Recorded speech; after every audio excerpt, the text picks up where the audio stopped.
ഒരുമിച്ച് ജോലി ചെയ്യുന്ന ഞങ്ങൾ ഇന്നൊരു ഹൈക്കിങ്ങിന് പോവുകയാണ്.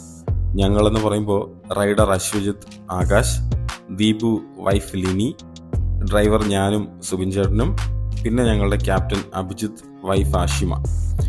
അങ്ങനെ 8 പേർ 4 ബൈക്കുകളിലായിട്ടാണ് യാത്ര ചെയ്യുന്നത്. തിരുവനന്തപുരത്തെ നെടുമങ്ങാട് താലൂക്കിലെ വാഴ്വാന്തോൾ വെള്ളച്ചാട്ടത്തിലേക്കാണ് ഞങ്ങളുടെ യാത്ര. തിരുവനന്തപുരം റെയിൽവേ സ്റ്റേഷനിൽ നിന്ന് വാഴ്വാന്തോളിലേക്ക് 48 കിലോമീറ്ററോളം ദൂരമുണ്ട്. എല്ലാവരും രാവിലെ തന്നെ വീട്ടിൽ നിന്ന് ഇറങ്ങി. പോകുന്ന വഴിക്ക് വിതുരയിൽ നിന്ന് ബ്രേക്ക്ഫാസ്റ്റ് കഴിക്കാനാണ് പ്ലാൻ ചെയ്യുന്നത്. ഇപ്പോൾ സമയം 9:40 കഴിഞ്ഞു.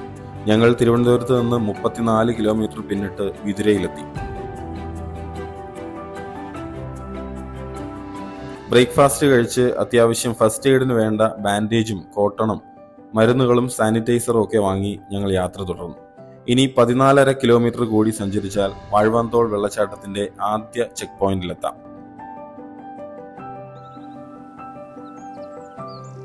പത്തരയോടുകൂടി കാണിത്തടം ചെക്ക് പോസ്റ്റിലെത്തി. കാടിനകത്തേക്ക് കയറാൻ ഇവിടെ നിന്ന് പെർമിറ്റ് എടുക്കണം. ഒപ്പം നമ്മുടെ പേരും വയസ്സും ഫോൺ നമ്പറും വണ്ടിയുടെ നമ്പറും എല്ലാം ഉൾപ്പെടുന്ന ഒരു ഡിക്ലറേഷനും എഴുതി നൽകേണ്ടതായിട്ടുണ്ട്. പെർമിറ്റ് എടുക്കാൻ ഏറ്റവും കുറഞ്ഞ നിരക്ക് 1000 രൂപയാണ്. അതിൽ മാക്സിമം 5 പേർക്ക് അകത്ത് കടക്കാം. നിങ്ങൾ ഒരാളോ 2 പേരോ 3 പേരോ ആയി വന്നാലും പെർമിറ്റിന്റെ മിനിമം തുക 1000 നൽകണം എന്ന് സാരം. 5-ൽ കൂടുതൽ ആൾക്കാർ ഉണ്ടെങ്കിൽ ഓരോ ആൾക്കും 200 രൂപ വെച്ച് കൂടുതൽ നൽകണം. ഞങ്ങൾ 8 പേർക്ക് പെർമിറ്റിന് വേണ്ടി 1600 രൂപ കൊടുത്ത് ടിക്കറ്റ് എടുത്തു. പലയിനം വനവിഭവങ്ങളുടെ സ്റ്റോക്ക് തന്നെ ഇവിടെ ഒരുക്കിയിട്ടുണ്ട്. ഇവ നമുക്ക് ഇവിടെ നിന്ന് കാശ് കൊടുത്ത് വാങ്ങാവുന്നതാണ്. രാവിലെ 8 മണി മുതൽ പെർമിറ്റ് എടുത്ത് കാട്ടിലേക്ക് കയറാം. ഉച്ചയ്ക്ക് 1:30 വരെ മാത്രമേ കാടിനകത്തേക്ക് കയറാൻ പെർമിറ്റ് അനുവദിക്കുകയുള്ളൂ. ആഴ്ചയിലെ എല്ലാ ദിവസവും സന്ദർശനം അനുവദനീയമാണെങ്കിലും പ്രതികൂല കാലാവസ്ഥയിൽ അല്ലെങ്കിൽ വല്ലാതെ മഴയുള്ള കാലങ്ങളിലൊക്കെ അകത്തേക്ക് കയറ്റി വിടാറില്ല.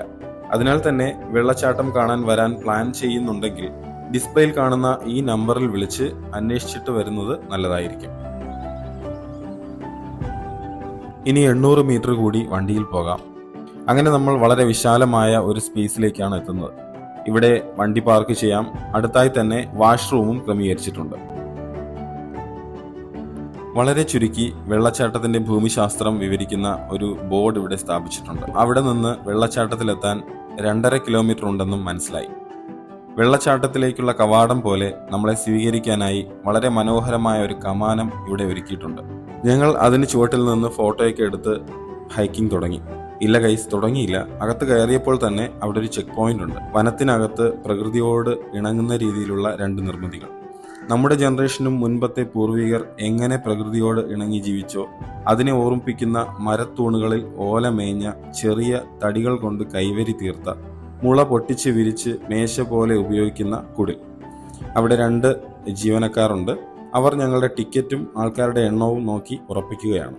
ഒപ്പം പ്ലാസ്റ്റിക് കവറുകളോ ബോട്ടിലോ മറ്റ് മാലിന്യ വസ്തുക്കളോ വെള്ളച്ചാട്ടത്തിന്റെ പരിസരത്തിലേക്ക് കൊണ്ടുപോകുന്നില്ല എന്ന് ഉറപ്പുവരുത്തുന്നു. പ്ലാസ്റ്റിക് ബോട്ടിലിൽ കൊണ്ടുവന്ന വെള്ളം കൊണ്ടുപോകാൻ ഞങ്ങൾ അനുവദിച്ചുവെങ്കിലും ബോട്ടിൽ വഴിയിൽ ഉപേക്ഷിക്കാതെ തിരിച്ചു കൊണ്ടുവരും എന്ന് ഉറപ്പുവരുത്താൻ ഞങ്ങളിൽ നിന്ന് 200 രൂപ കോഷൻ ഡിപ്പോസിറ്റ് വാങ്ങി ഒരു സ്ലിപ്പും തന്നു.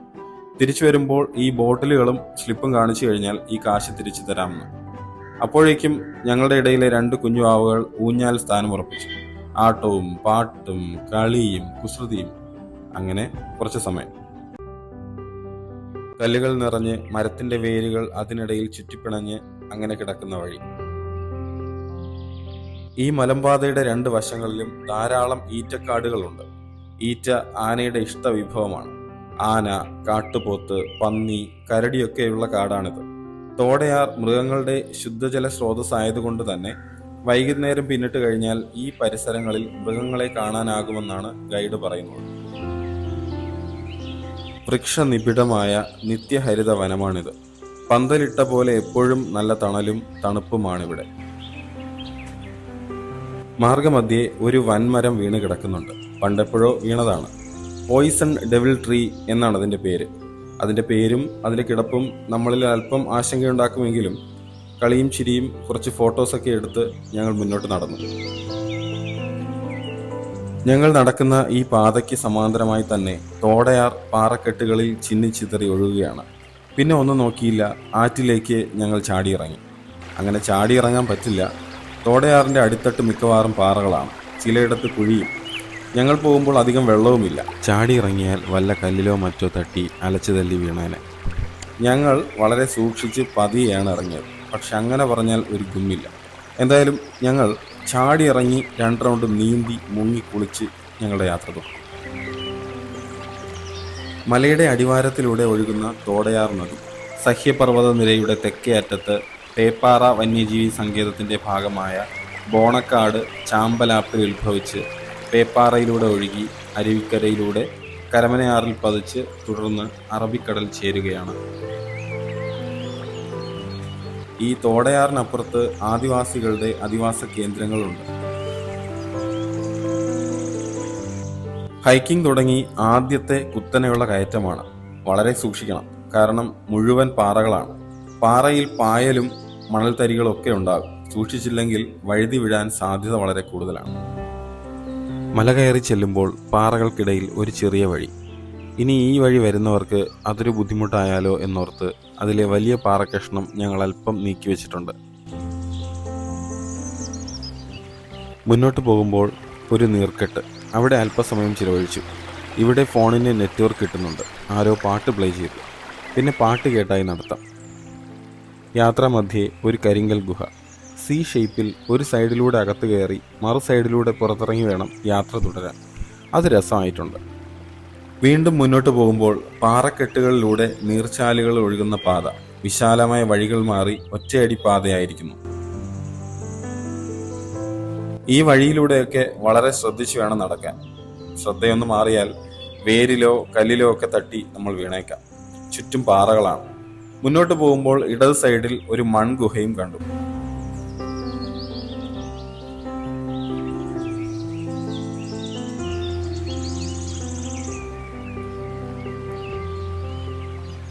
നമ്മൾ വെള്ളച്ചാട്ടത്തിന് അരികിലെത്തിയെന്നാണ് തോന്നുന്നത്. വെള്ളച്ചാട്ടത്തിന്റെ ഇരമ്പൽ കേൾക്കുന്നുണ്ട്. പല തട്ടുകളായാണ് വെള്ളച്ചാട്ടം കാണപ്പെടുന്നത്. അപകട സാധ്യത വളരെ കൂടുതലായതിനാൽ ഏറ്റവും മുകളിലത്തെ തട്ടുകളിലേക്ക് നമുക്ക് പോകാനാകില്ല. അവിടേക്കുള്ള പ്രവേശനം തടഞ്ഞിരിക്കുകയാണ്. കാടിനുള്ളിലേക്ക് 2.5 കിലോമീറ്റർ നടന്ന് അതിൽ തന്നെ 1.5 കിലോമീറ്റർ മല കയറി താഴെ നിന്ന് എണ്ണുകയാണെങ്കിൽ ആദ്യത്തെ തട്ടായിരിക്കണം. ഇതാ ഇവിടെ നിൽക്കുമ്പോൾ മുന്നിൽ കാണാം വാഴവന്തോൾ വെള്ളച്ചാട്ടം. പ്രകൃതി ഒരുക്കി വച്ചിരിക്കുന്ന വെള്ളച്ചാട്ടത്തിന്റെ മനോഹര കാഴ്ചകൾ. മുകളിൽ ആകാശ നീലിമയിൽ മരുപ്പച്ചയ്ക്കും പാറക്കെട്ടുകൾക്കുമിടയിലൂടെ വെള്ളം ചിന്നിച്ചിതറി ഇരമ്പലോടെ താഴേക്ക് പതിക്കുന്നതും ജലബാഷ്പം മൂടൽ മഞ്ഞു പോലെ പറക്കുന്നതും ഗംഭീരമായ മനോഹരമായ കാഴ്ചകൾ തന്നെ.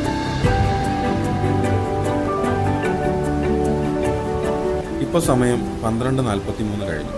എല്ലാവരും മുകളിലെത്തിയതിൻ്റെ സന്തോഷത്തിലും ആശ്വാസത്തിലുമാണ്.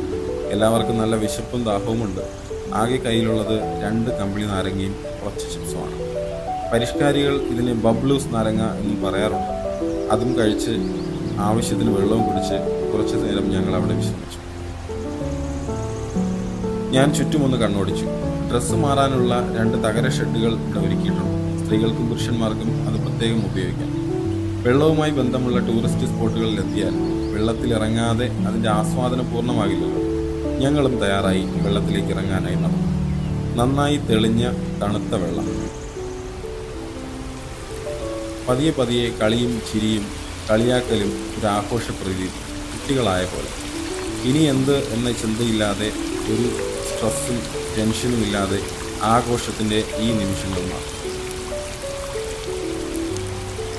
ശ്രദ്ധിക്കൂ നാട്ടുകാരെ, ഇതിൽ ഏത് നരസിംഹം കൊള്ളാം എന്ന് പറയാമോ?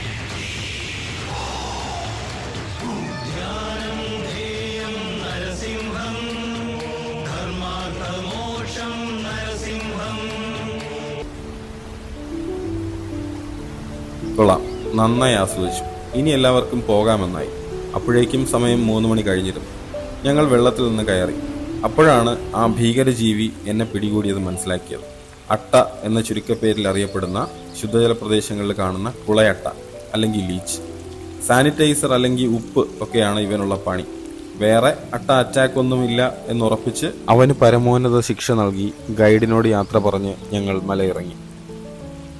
ഭക്ഷണം കൊണ്ടുവന്നവർ അവിടെ പലയിടത്തായി കൂടിയിരുന്ന് കഴിക്കുന്നുണ്ട്. കാട് കടന്ന് നാട്ടിലെത്തിയിട്ട് വേണം ഞങ്ങൾക്ക് എന്തെങ്കിലും കഴിക്കാൻ. വിശപ്പിന്റെ വിളി മാറി നിലവിളിയും ബഹളവും ഒക്കെ ആയതിനെ തുടർന്ന് ഓടിയും ചാടിയും ഏതാണ്ട് 45 മിനിറ്റ് കൊണ്ട് തന്നെ ഞങ്ങൾ കാട് കടന്നു. പ്ലാസ്റ്റിക് ഒന്നും വഴിയിൽ വലിച്ചെറിഞ്ഞില്ല എന്ന് വനം ഉദ്യോഗസ്ഥരെ ബോധ്യപ്പെടുത്തി കോഷൻ ഡിപ്പോസിറ്റ് തിരികെ വാങ്ങി മടക്കയാത്ര തുടങ്ങി.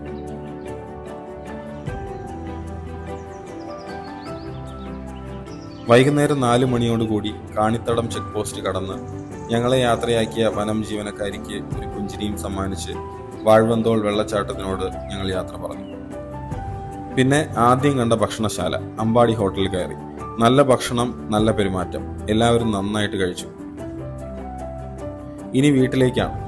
ദൈനംദിന ജീവിതത്തിന്റെ കാഴ്ചകളും തിരക്കുകളും ശബ്ദകോലാഹലങ്ങളിൽ നിന്നെല്ലാം ഒഴിഞ്ഞ് കൂട്ടുകാർക്കൊപ്പം പ്രകൃതിയെ ആസ്വദിച്ച് കാട്ടിലൂടെയുള്ള ഒരു യാത്ര വളരെ ഉന്മേഷകരമായ ഒരു അനുഭവം തന്നെയാണ്. ഇത്തരം റിഫ്രഷ്മെന്റ് ജീവിതത്തിൽ ഇനിയും ഉണ്ടാകട്ടെ എന്ന പ്രതീക്ഷയിൽ നാളെയുടെ തിരക്കുകളിലേക്ക് ഞങ്ങളുടെ യാത്ര തുടർന്നു.